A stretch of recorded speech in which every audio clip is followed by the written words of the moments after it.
Hello नमस्कार, मैं विपुल पोसातर SBI PO 2023 और आज इस वीडियो में बताऊंगा कि रूरल रीजनिंग बैंक यानी कि RRB PO की क्या स्ट्रेटजी आपको फॉलो करनी चाहिए और जो गलतियां मैंने की है वो आप किस तरह से ना करके अपना प्रीलिम्स और मेंस किस तरह से आप आराम से क्लियर कर सकते हो। देखो, RRB PO लास्ट ईयर मैंने दिया था और उसमें मेरा 0.25 मार्क्स से मैं रह गया था प्रीलिम्स में ही। और पहले तो मैंने सोचा कि इस पे मैं वीडियो नहीं बनाऊंगा क्योंकि जो एग्ज़ाम मैंने नहीं किया, पास नहीं किया, वो एग्ज़ाम के ऊपर मैं किसी को क्या सजेशन दे सकता हूँ। फिर उसके बाद मुझे थॉट आया कि शायद मैंने जो गलतियाँ की है वो मैं सजेस्ट कर सकता हूँ कि जो बच्चे प्रिपरेशन कर रहे हैं वो उस गलती को ना करें, क्योंकि जाहिर सी बात है वो भी शायद दोहराएंगे ये गलतियाँ। तो अगर मैं इस पे सजेशन दूँ तो शायद उनका सिलेक्शन हो सकता है। तो फिर मैंने सोचा कि इस पे एक वीडियो बना देता हूँ। देखो, RRB में क्या होता है कि 80 मार्क्स का पेपर होता है टोटल और 40 मार्क्स का तुम्हारा क्वांट आएगा और 40 मार्क्स का रीजनिंग आता है।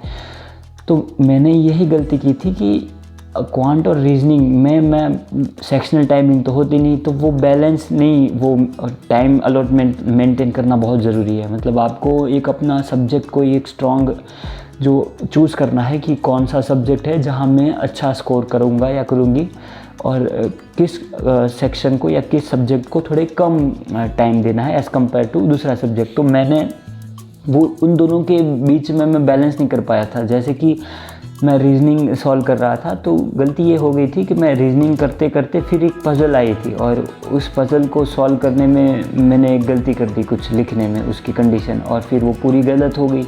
तो ऑलरेडी 3-4 मिनट का टाइम चला गया। फिर मैंने इंस्टेड ऑफ उसको छोड़ के आगे बढ़ने से मैंने ये किया कि मैंने बोला कि अब वो ऑलरेडी सारा लिख तो लिया है मैंने, वापस से मैं करता हूँ, अब तो हो ही जाएगी और 5 मार्क्स मिल जाएंगे। ये सोच के मैंने फिर वापस वही पज़ल को ट्राई किया और उसी चक्कर में फिर मेरा बहुत टाइम वेस्ट हो गया। क्योंकि जनरली मॉक टेस्ट में पज़ल सॉल्व हो जाती है और इजी ही पज़ल थी, पर वहाँ थोड़ा सा मैंने मिसअंडरस्टूड किया कंडीशन को लिखने में और फिर पूरी पज़ल सॉल्व नहीं हो पाई। तो फिर मैंने सोचा कि इसको वापस से मैं कर दूंगा, अभी 1 मिनट में हो जाएगी, पर वो फिर हुई नहीं और मेरा टाइम वहाँ थोड़ा वेस्ट हो गया। फिर मैंने बहुत कोशिश की कवर अप करने की, लेकिन मतलब अटेम्प्ट तो अच्छे ही थे मेरे, 62 जितने थे। हालांकि पेपर थोड़ा हार्ड था लास्ट ईयर RRB PO का, पर फिर भी आई गॉट 52.50 एंड जो कट ऑफ थी OBC की वो 52.75 थी। तो मैं 0.25 मार्क्स से प्रीलिम्स में रह गया। फिर SBI PO हो गया, पर जो होता है अच्छे के लिए होता है। अगर RRB PO हो गया होता तो मैं शायद SBI PO को लाइटली ले लेता या फिर ज़्यादा फोकस नहीं करता उस पर जो भी है, कुछ बच्चे RRB PO को ही ड्रीम जॉब मानते हैं, तो बहुत अच्छी बात है। रूरल एरिया में पोस्टिंग और वर्कलोड SBI PO के कंपेयर में बहुत ही कम होता है। तो फिर इसमें यही गलती आपको नहीं करनी है कि जो क्वांट और रीजनिंग है उन दोनों में से कोई एक सब्जेक्ट आप चूज़ कर लो कि कौन सा आपका स्ट्रॉन्ग है, मतलब बहुत ज़्यादा स्ट्रॉन्ग एज़ कम्पेयर टू दूसरा सब्जेक्ट। और जो सब्जेक्ट स्ट्रॉन्ग है ना उसको थोड़ा ज़्यादा वक्त देना है ताकि आप अच्छा स्कोर कर पाओ। और फिर ऐसा भी नहीं करना कि मेरा ये फेवरेट सब्जेक्ट है तो फिर मैं इसमें ही खींचूंगा या खींचूंगी, फिर अगर नहीं हो रही तो तुम एक्सेप्ट ही नहीं कर पा रहे हो कि नहीं मेरे से कैसे नहीं हो रहा है, ये तो होना ही चाहिए।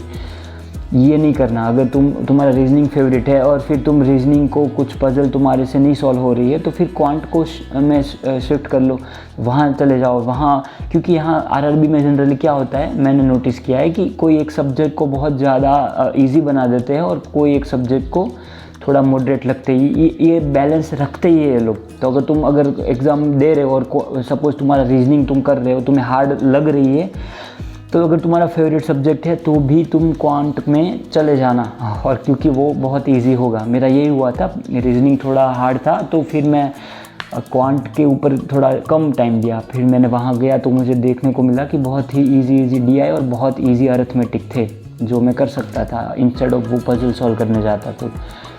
तो क्वांट के लिए यही करना है, दोनों सब्जेक्ट को बराबर टाइम अलॉट करना है और आप अपने हिसाब से उसको अच्छे से प्रैक्टिस करो। बाकी मेंस में तो रीजनिंग, इंग्लिश, मैथ्स और फिर GK और कंप्यूटर वो सब सब्जेक्ट तो आएंगे, तो वहाँ तो फिर इंग्लिश भी आ जाएगा। तो मेंस के लिए इंग्लिश पे थोड़ा भी ध्यान देना, क्योंकि RRB में है तो बच्चे इंग्लिश से थोड़ा डरते हैं। अगर आप इंग्लिश में अच्छा कर जाओगे मेंस में तो आपका आराम से आरआरबी हो जाएगा, है ना। बाकी आपको कोई भी क्वेरी है, कोई डाउट है तो आप मुझे टेलीग्राम पे हमारी चैनल है वहाँ आप ज्वाइन कर सकते हो, या फिर मुझे इंस्टाग्राम पे डीएम कर सकते हो, मैं पक्का आपकी क्वेरी सॉल्व करूँगा। बाकी आई होप कि आपकी प्रिपरेशन अच्छी चल रही होगी। All the best, thank you.